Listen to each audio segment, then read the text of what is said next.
새벽 4시 알람이 울리기도 전에 정민은 눈을 떴다. 몸은 천근만근이었지만 습관처럼 몸이 먼저 일어났다. 10년이면 강산도 변한다는데 정민의 삶은 오직 이 집, 이 방, 저 침대에 누워 계신 시어머니를 중심으로만 돌아갔다. 어머니, 주무세요? 정민은 조심스럽게 방문을 열었다. 70대 후반의 시어머니 박순자 여사는 산소호흡기를 착용한 채 가쁜 숨을 몰아쉬고 있었다. 5년 전 뇌졸중으로 쓰러진 이후 시어머니는 거동이 불편해졌고 점점 더 몸이 약해졌다. 어머니, 약 드실 시간이에요. 정민은 익숙한 손놀림으로 약을 준비했다. 혈압약, 당뇨약, 심장약 한 번에 먹어야 할 약만 10가지가 넘었다. 물을 조금씩 떠먹이고 등을 토닥이며 약이 잘 넘어가도록 도왔다. 시어머니는 정민의 손을 꼭 잡았다. 말은 제대로 하지 못했지만 그 눈빛만큼은 또렷했다. 고맙다는 말을, 미안하다는 말을 눈으로 전하는 것 같았다. 괜찮아요, 어머니. 제가 있잖아요. 정민은 환하게 웃으며 대답했지만 거울에 비친 자신의 얼굴은 38세라고 믿기 어려울 만큼 수척하고 어두웠다. 눈 밑의 다크서클은 화장으로도 가려지지 않았고 한때 풍성했던 머리카락은 스트레스로 많이 빠져버렸다. 남편 준호는 3년 전부터 해외 파견 근무 중이었다. 처음엔 1년만 다녀온다고 했는데 계약이 연장되고 또 연장됐다. 한 달에 한 번 전화가 올까 말까였다. 여보, 힘들면 요양병원 알아봐. 내가 돈 보낼게. 남편의 말은 언제나 똑같았다. 하지만 정민은 고개를 저었다. 시어머니는 평생 이 집에서 사셨고 마지막까지 이 집에서 눈을 감고 싶어 하셨다. 그 마음을 정민은 너무나 잘 알았다. 옳게 수지는 더했다.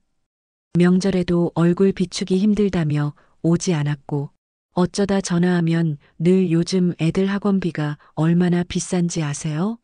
라는 말로 시작했다. 정민이 시어머니 병원비가 부족하다고 말하면 그럼 언니가 좀 보태드리지. 우리는 여유 없어요라며 전화를 끊어버리곤 했다. 정민에게는 친정도 없었다. 어릴 때 부모님을 여의고 고아원에서 자란 그녀에게 시어머니는 유일한 가족이나 다름없었다. 결혼 초부터 시어머니는 정민을 친딸처럼 대해주었다. 맛있는 반찬이 생기면 정민 몫을 따로 챙겨주었고 명절에 올케가 선물을 들고 오면 그건 수진이 것, 정민이 건 따로 있어라며 똑같이 챙겨주셨다. 그래서 정민은 견딜 수 있었다. 남편도 없고 올케도 외면하고 친구들마저 연락을 끊은 10년의 시간을 오직 시어머니의 따뜻한 손길 하나로. 오전 8시 정민은 시어머니의 대소변을 처리하고 침대 시트를 갈았다. 욕창이 생기지 않도록 2시간마다 자세를 바꿔드렸다. 점심 준비를 하고 미음을 쑤어 한 숟갈씩 떠먹였다. 오후에는 물리치료사가 와서 간단한 재활 운동을 도왔고 정민은 그 옆에서 매뉴얼을 익혀두었다. 저녁 9시 모든 일과를 마치고 나면 정민은 시어머니 침대 옆 간이 침대에 누웠다. 혹시 밤에 무슨 일이 생길까봐 늘 귀를 열어두고 잠들었다. 아니, 잠들었다기보다는 정신을 잃었다는 표현이 맞을 것이다. 어느 날 밤 시어머니가 갑자기 정민의 손을 잡았다. 정민은 화들짝 놀라 일어났다. 어머니, 어디 불편하세요? 시어머니는 고개를 저었다. 그리고 정민의 손을 자신의 볼에 갖다 댔다. 눈물이 흘러내렸다. 어머니, 지읒정민아. 오랜만에 나온 시어머니의 목소리였다. 떨리고 작았지만 분명히 정민의 이름이었다. 네, 어머니. 여기 있어요. 기억 고마워, 미안해. 무슨 말씀을 그렇게 하세요. 전 괜찮아요. 시어머니는 고개를 저으며 눈물을 흘렸다. 정민도 모르게 눈물이 났다. 두 사람은 그렇게 한참을 손을 맞잡고 울었다. 그날 밤 정민은 알지 못했다. 이것이 시어머니와 나눌 수 있는 마지막 대화 같은 순간이 될 거라는 것을, 그리고 곧 닥쳐올 폭풍 같은 시간들을. 그로부터 한 달 후 시어머니의 상태가 급격히 나빠졌다. 병원에서 위독 통보가 왔고 정민은 급히 남편과 시동생 가족에게 연락했다. 준호야, 어머니가 위독하시대. 빨리 들어와야 할 것 같아. 알았어. 최대한 빨리 항공편 알아볼게. 남편의 목소리는 어딘가 무덤덤했다. 정민은 씁쓸한 마음을 억누르고 시동생에게도 전화했다. 형님, 어머니 상태가 안 좋으시대요. 병원에 좀 오세요. 아, 네. 알겠습니다. 근데 형수님, 어머니 유언장은 확인하셨어요? 유언장이요? 어머니가 공증 사무실 다녀오셨다는 얘기 못 들으셨어요? 작년에 변호사 만나셨다는데. 정민은 아무것도 몰랐다. 시어머니는 정민에게 그런 얘기를 한 번도 하지 않으셨다. 이틀 후 남편 준호가 급히 귀국했다. 햇볕에 그을린 얼굴, 살짝 찐 몸매. 3년 만에 본 남편은 낯설게 느껴졌다. 오랜만이야. 고생 많았어. 준호는 간단히 인사를 건넨 뒤 바로 시어머니 병실로 향했다. 정민은 그 뒷모습을 멍하니 바라봤다. 병실에는 이미 시동생 부부가 와 있었다. 올케 수지는 명품 핸드백을 들고 화려한 옷차림을 하고 있었다. 정민의 초라한 트레이닝복 차림과 대조적이었다. 형님, 오셨어요? 그래. 어머니 상태는? 의사 선생님이 시간이 얼마 안 남았다고 하시더라고요. 분위기가 무거워졌다. 시어머니는 산소 마스크를 쓴 채 눈을 감고 계셨다. 간간히 기침을 하시는 모습이 너무나 안쓰러웠다. 그때였다. 올케 수진이 뜬금없이 입을 열었다. 그나저나 형님, 형수님은 유언장 내용 아세요? 유언장? 어머니가 작년에 작성하신 거요. 저희도 최근에 알았는데 이 집이랑 예금 전부 저희 명의로 넘어오게 되어 있대요. 순간 병실 안이 조용해졌다. 정민은 귀를 의심했다. 뭐라고요? 수지는 정민을 힐끗 보더니 차갑게 말했다. 형수님은 모르셨을 거예요. 어머니가 따로 말씀 안 하셨을 테니까. 근데 사실이에요. 변호사한테 확인했어요. 정민의 머릿속이 하얘졌다. 10년을 헌신했는데 그 모든 게 아무 의미가 없다는 말인가. 그럼 나는? 형수님은 남편분이 벌어오시잖아요. 괜찮으실 거예요. 수진의 말투에는 동정은커녕 오히려 비아냥이 섞여 있었다. 시동생 민수도 아무 말 없이 고개를 돌렸다. 준호는 한숨을 쉬며 말했다. 어머니가 그렇게 결정하셨으면 할 수 없지. 법적으로 문제 없으면 따라야지. 여보, 정민아, 우리도 이제 우리 인생 살아야지. 너도 고생 많이 했어. 이제 쉬어.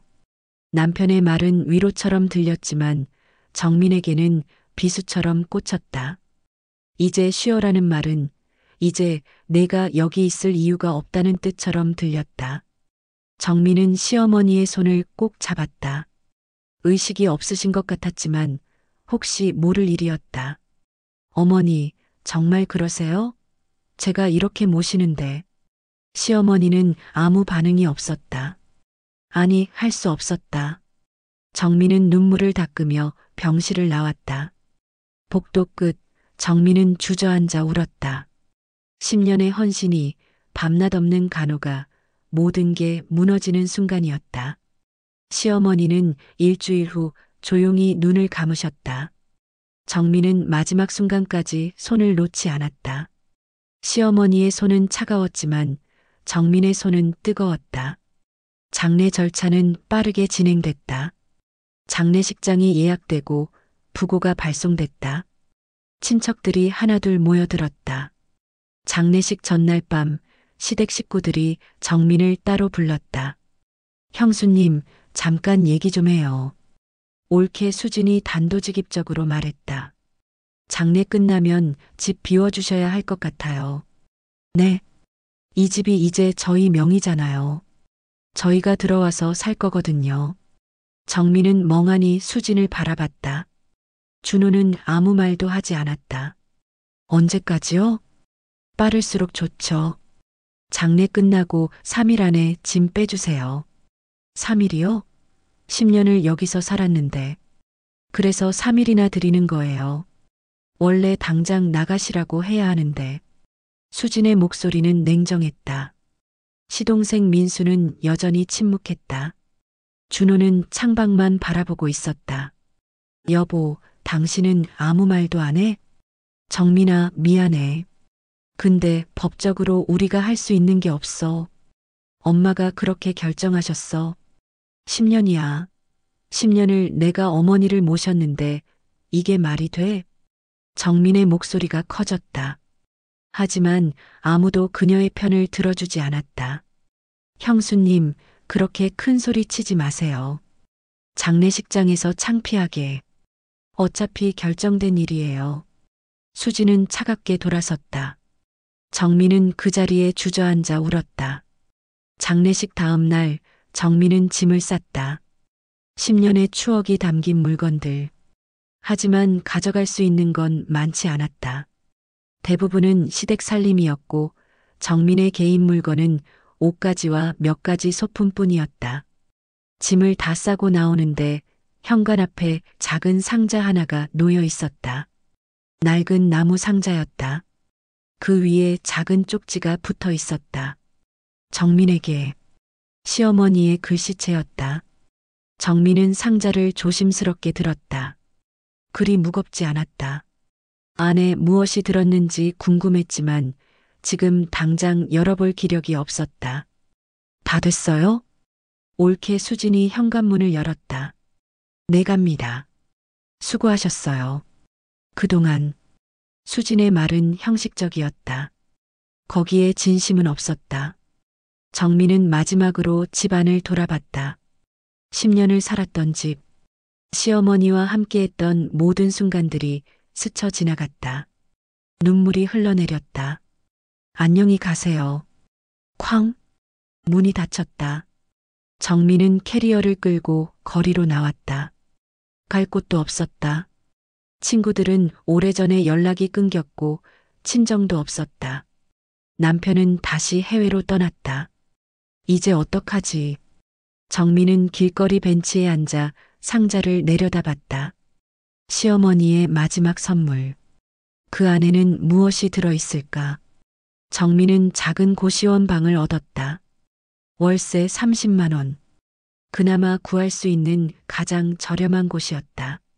창문도 제대로 없는 좁은 방이었지만 지금 정민에게는 이것만으로도 감사했다. 짐을 풀고 나서 정민은 비로소 시어머니가 남긴 상자를 꺼냈다. 낡은 나무 상자는 오래된 냄새가 났다. 어머니의 손때가 묻은 듯했다. 천천히 뚜껑을 열었다. 안에는 낡은 편지 봉투 하나와 작은 열쇠, 그리고 오래된 사진 한 장이 들어 있었다. 사진 속에는 젊은 시절의 시어머니와 한 여자아이가 있었다. 아이는 5살쯤 되어 보였고 환하게 웃고 있었다. 뒷면에는 이렇게 적혀 있었다. 나의 딸, 1992년. 1992년? 정민이 태어난 해였다. 하지만 시어머니에게 딸은 없었다. 두 아들만 있었다. 정민은 서둘러 편지 봉투를 열었다. 떨리는 손으로 편지지를 꺼냈다. 나의 정민에게. 이 편지를 읽고 있다면 나는 이미 이 세상 사람이 아니겠구나. 정민아, 너에게 할 말이 많구나. 하지만 정작 살아생전에는 한마디도 하지 못했다. 미안하고 또 미안하다. 사실 너는 내가 낳은 딸이란다. 깜짝 놀랐지? 나도 이 말을 하는 게 쉽지 않구나. 38년 전 나는 어린 나이에 너를 낳았다. 하지만 당시 집안 형편과 여러 사정으로 너를 키울 수 없었어. 시댁의 반대도 심했고 나 자신도 너무 어렸단다. 울면서 너를 고아원에 맡겼다. 그게 내 인생 최대의 후회이자 평생의 죄책감이었어. 그런데 하늘이 도운 걸까? 30년 후 내가 내 큰아들의 아내가 되어 나타났어. 처음 너를 봤을 때 나는 울컥했다. 넌 내가 맡겼던 바로 그 고아원 출신이었고 내 생년월일을 확인했을 때 확신했어. 너는 내 딸이었어. 하지만 나는 그 사실을 말할 수 없었다. 내가 알면 얼마나 혼란스러워할까? 준호와의 결혼은 어떻게 되나? 모든 게 두려웠어. 그래서 나는 그저 내 곁에서 시어머니로서 너를 사랑했단다. 내가 해주지 못했던 모든 사랑을. 10년 동안 내가 나를 돌봐줬지. 너무 고맙고 너무 미안했어. 넌 아무것도 모른 채 엄마를 간호했잖니. 정민아, 이 집이랑 재산 모두 내 거야. 내가 마지막에 유언장을 다시 썼어. 변호사에게 모든 걸 맡겼단다. 내가 이 편지를 읽을 때쯤이면 모든 게 밝혀질 거야. 미안하고 고맙다, 내 딸아. 사랑한다, 정민아. 영원히 너의 엄마가. 편지를 다 읽은 정민은 그 자리에서 울음을 터뜨렸다. 손이 떨렸고 숨이 막혔다. 엄마였어요? 정민은 편지를 가슴에 꼭 안았다. 평생 그리워했던 엄마. 알고 보니 10년 동안 함께 있었던 것이다. 왜 말씀 안 하셨어요? 정민은 한참을 울었다. 기쁨과 슬픔, 그리움과 원망이 뒤섞인 복잡한 감정이었다. 그때 휴대폰이 울렸다. 모르는 번호였다. 여보세요?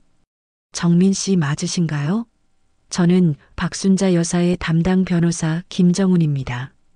네, 맞습니다. 유언장 관련해서 확인해야 할 게 있습니다. 내일 장례식장에서 유언장 공개가 있을 예정인데 꼭 참석해 주셔야 합니다. 유언장이요? 네. 그리고 정민 씨가 주요 상속인으로 지정되어 있습니다.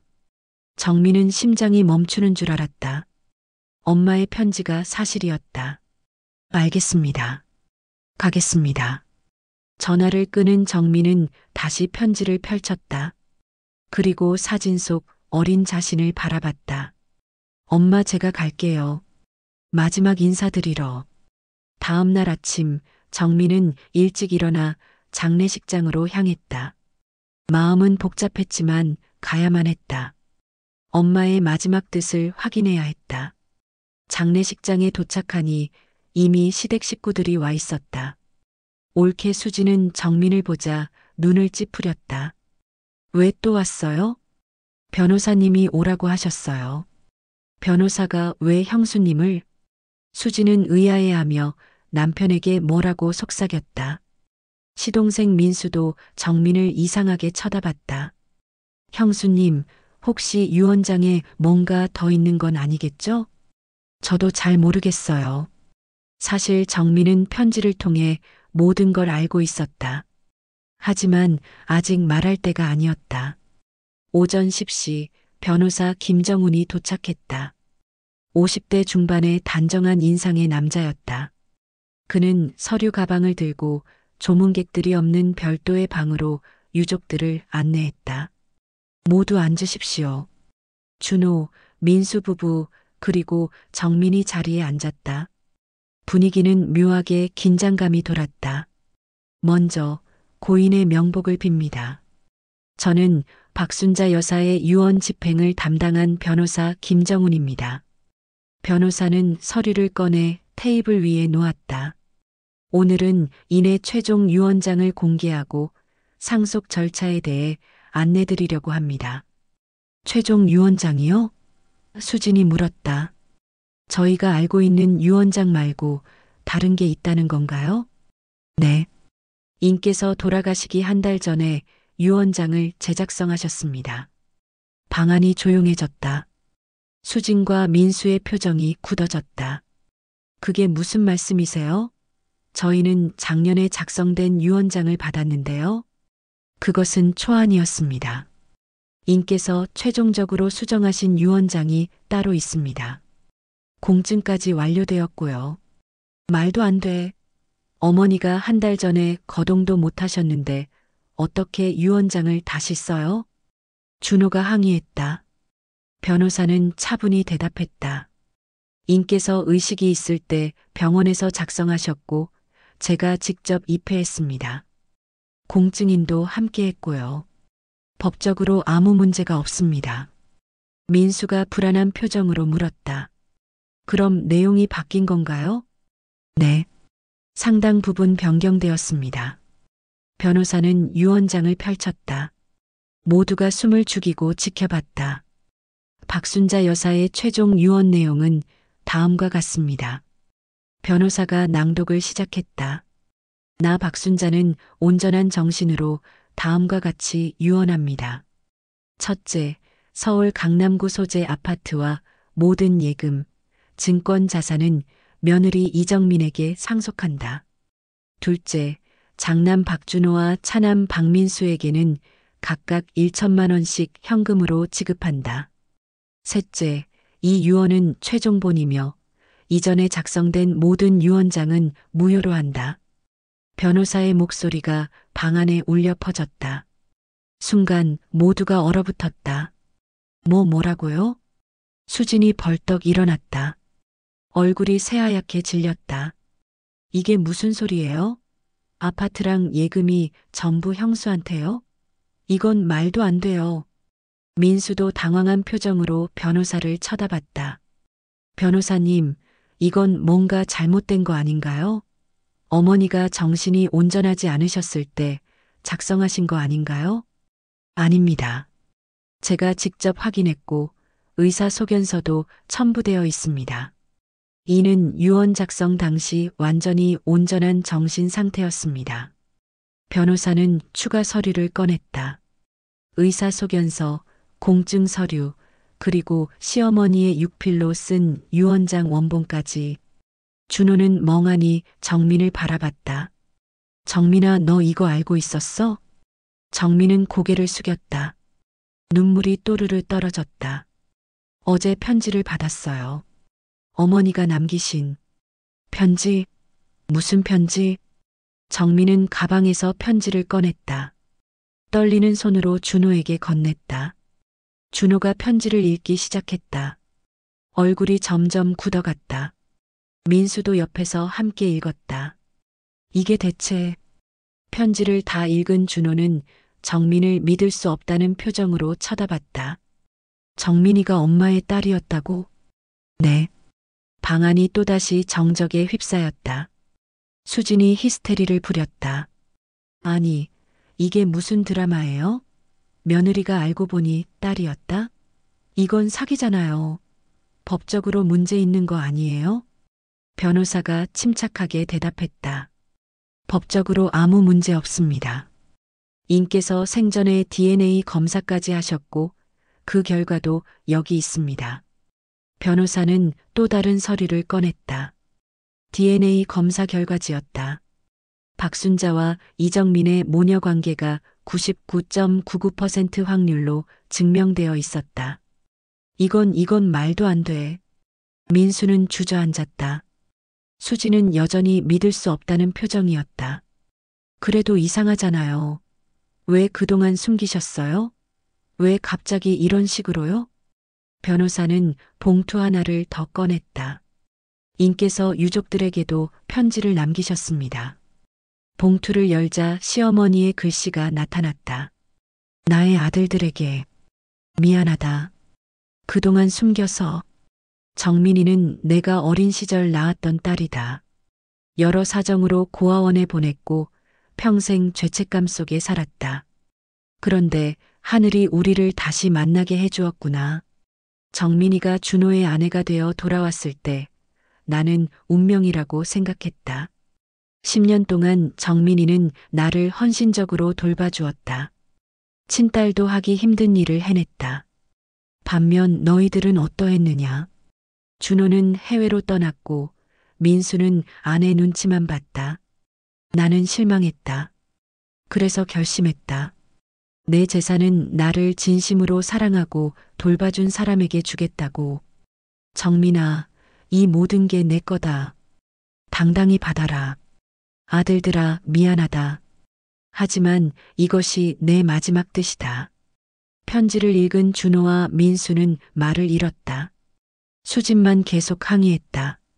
아니, 그래도 이건 너무하잖아요. 친아들들한테 1,000만 원씩이요? 아파트 시세가 20억인데. 변호사는 단호하게 말했다. 이것은 이내 확고한 의지였습니다. 그리고 법적으로 문제없는 유언장입니다. 이 일을 제기하셔도 번복되지 않을 것입니다. 수지는 정민을 노려봤다. 형수님, 아니 이정민 씨. 당신이 계획한 거죠? 처음부터 재산을 노리고.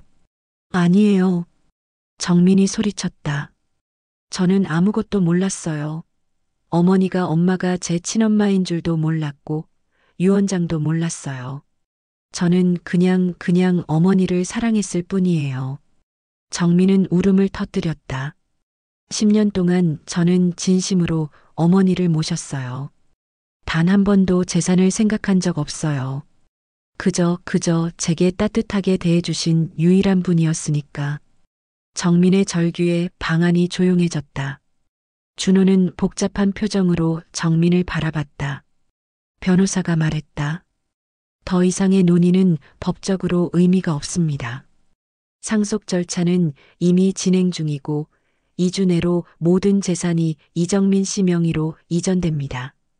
이럴 수가. 민수는 고개를 떨구었다. 수지는 화가 난 얼굴로 밖으로 나가버렸다. 준호는 정민에게 다가갔다. 정민아, 이혼하자, 준호 씨. 정민이 먼저 말했다. 어차피 우리 부부 관계도 끝난 거나 마찬가지잖아요. 당신은 3년 동안 저를 홀로 두고 떠나 있었고, 저는 이제 더 이상 당신 아내일 수 없을 것 같아요. 정민아, 위자료도 재산 분할도 원하지 않아요. 그냥 깨끗하게 끝내요. 어머니 아니 엄마의 유산은 제가 잘 쓸게요. 엄마가 원하시는 방향으로. 정민은 돌아서서 장례식장을 나갔다. 뒤에서 준호가 뭐라고 부르는 소리가 들렸지만 정민은 돌아보지 않았다. 장례식이 끝난 후 며칠간 시댁에서는 난리가 났다. 수지는 변호사를 찾아가 이 일을 제기했고 민수는 형 준호에게 뭐라도 해보라고 압박했다. 하지만 결과는 똑같았다. 유언장은 법적으로 완벽했고 번복할 방법이 없었다. 이게 말이 돼? 10년 동안 간호한 게 죄야? 진짜 딸이었다는 게 죄야? 수지는 집에서 물건을 집어던지며 화를 냈다. 여보, 진정해. 어쩔 수 없는 일이야. 어쩔 수 없긴 뭐가 어쩔 수 없어. 20억짜리 아파트를 날린 게 어쩔 수 없어? 민수는 한숨만 쉬었다. 사실 그도 억울했다. 하지만 동시에 자신이 엄마에게 얼마나 소홀했는지도 알고 있었다. 형 준호의 집에서도 비슷한 상황이었다. 준호는 정민과의 추억을 떠올렸다. 결혼 초 정민은 얼마나 밝고 사랑스러웠던가. 하지만 자신은 그녀를 홀로 두고 해외로 떠났고 연락도 뜸했다. 내가 잘못한 거겠지. 준호는 쓸쓸히 인정했다. 한편 정민은 변호사 사무실에서 상속 절차를 진행하고 있었다. 아파트, 예금, 증권까지 모든 게 정민의 명의로 이전되었다. 축하드립니다. 이정민 씨. 이제 모든 재산이 합법적으로 당신 것입니다. 감사합니다. 정민은 복잡한 심정이었다. 기쁘지도 슬프지도 않았다. 그저 엄마가 그리웠다. 변호사님, 한 가지 여쭤봐도 될까요? 네, 말씀하세요. 엄마가 언제부터 저를 알아보신 걸까요? 변호사는 파일을 뒤적이더니 한 장의 문서를 꺼냈다. 인께서 8년 전에 사립탐정을 고용하셨습니다. 당신의 출생 기록을 조사했고 DNA 검사도 그때 몰래 진행하셨어요. 당신 머리카락 한 올로요. 8년 전. 정민은 그때를 떠올렸다. 결혼 2년 차였다.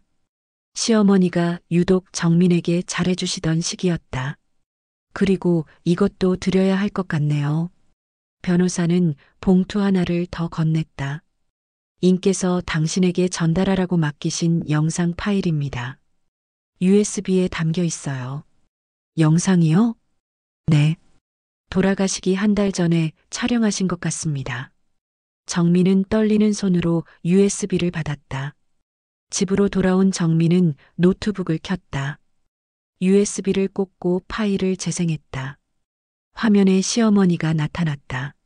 아니, 엄마가 병원 침대에 누워 있지만 눈빛만큼은 또렷했다. 정민아, 내 딸아. 엄마의 목소리가 들렸다. 정민은 눈물이 쏟아졌다. 이 영상을 보고 있다면 나는 이미 떠났겠구나. 미안하다, 정민아. 살아생전 내게 엄마라고 부르지 못해서, 딸이라고 안아주지 못해서. 하지만 알아줬으면 좋겠다. 나는 매일매일 내가 자랑스러웠어. 내가 나를 돌봐주는 모습을 보며 내가 낳은 딸이 이렇게 훌륭하게 자랐구나 감사했어. 재산 이야기로 내가 힘들어할까봐 걱정이다. 하지만 당당히 받아라. 그건 내 권리야. 엄마가 평생 못해준 것들에 대한 보상이라고 생각해줘. 그리고 정민아, 행복해라. 이제는 내 인생을 살아. 누구 눈치 보지 말고 내가 하고 싶은 일을 하며 살아. 사랑한다, 내 딸아. 엄마가 항상 너와 함께 할게. 영상이 끝났다. 정민은 화면을 보며 한참을 울었다. 엄마 사랑해요. 저도 사랑해요. 상속 절차가 완료되고 한 달 후 정민은 시댁 식구들에게 연락했다. 만나서 이야기하고 싶어요. 카페에서 만난 준호, 민수, 수진. 모두 어색한 표정이었다. 정민아, 그동안 어떻게 지냈어? 준호가 조심스럽게 물었다. 잘 지냈어요. 엄마 덕분에. 정민은 담담하게 말했다. 오늘 부른 이유는 할 말이 있어서예요. 말해봐. 저는 아파트를 팔지 않을 거예요. 대신 그곳을 요양쉼터로 만들 거예요. 요양쉼터? 네. 돈 없어서 제대로 된 간호를 받지 못하는 어르신들을 위한 무료 공간이요. 엄마가 원하셨을 것 같아요. 준호와 민수는 아무 말도 하지 못했다. 수진이 비웃듯 말했다. 좋으시겠네요. 20억짜리 아파트를 자선 사업에 쓰시다니. 여유 있으시네요. 수진 씨. 정민이 수진을 똑바로 쳐다봤다. 저는 10년 동안 돈 때문에 어머니를 모신 게 아니에요. 사랑했기 때문이에요. 그 차이를 이해 못 하시니까 이렇게 된 거예요. 뭐라고요? 어머니는 누가 진심으로 자신을 사랑하는지 다 아셨어요. 그래서 이런 결정을 내리신 거고요.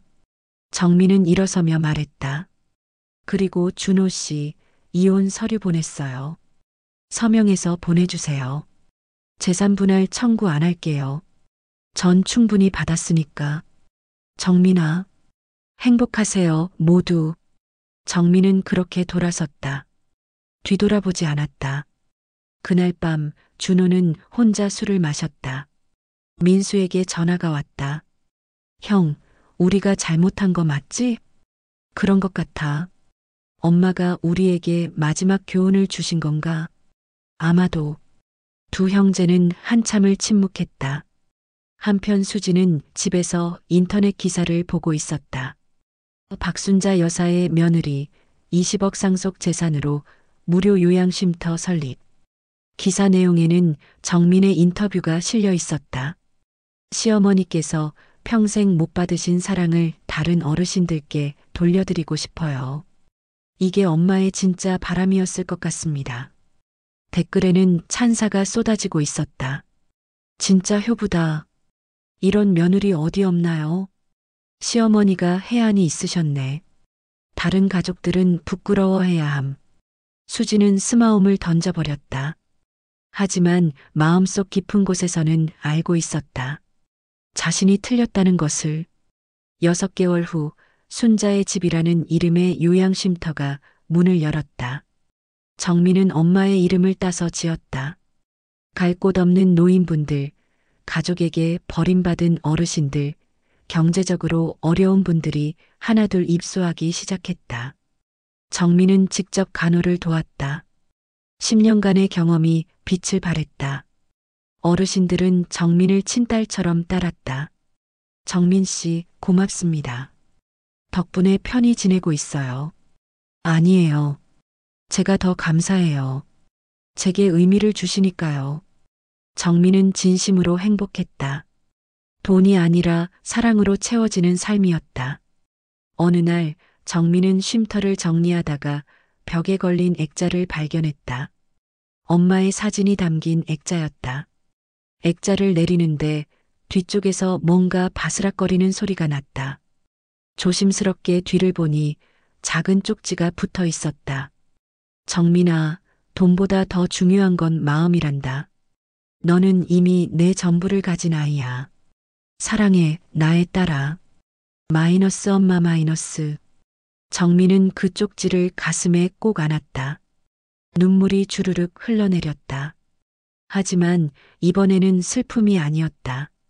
감사와 사랑, 그리고 평화로운 미소였다. 엄마, 저 잘하고 있죠? 엄마가 가르쳐 주신 대로 살고 있어요. 정민은 하늘을 올려다봤다. 맑고 푸른 하늘에 구름이 천천히 흘러갔다. 그날 저녁 쉼터 식당에서 어르신들과 함께 저녁을 먹는데 한 할머니가 말했다. 정민 씨, 딸 같아서 좋아요. 정민은 환하게 웃으며 대답했다. 저도 어머니 같으세요. 그 순간 정민은 깨달았다. 가족이란 피가 아니라 마음으로 만들어지는 것임을. 엄마가 마지막으로 가르쳐주고 싶었던 것이 바로 이것이었다. 장례식 날 모두가 무시했던 그 작은 며느리는 결국 시어머니의 진심과 함께 진짜 가족의 자리를 지켜낸 유일한 사람이었다. 그리고 그녀는 이제 더 이상 외롭지 않았다. 엄마의 사랑 속에서 수십 명의 새로운 가족들 속에서 정민은 진정한 행복을 찾았다. 엄마, 고맙고 사랑해요. 제가 받은 이 사랑 세상에 돌려드릴게요. 약속해요. 정민의 속삭임은 바람을 타고 하늘로 올라갔다. 그리고 어딘가에서 엄마의 따뜻한 미소가 그녀를 지켜보고 있었다.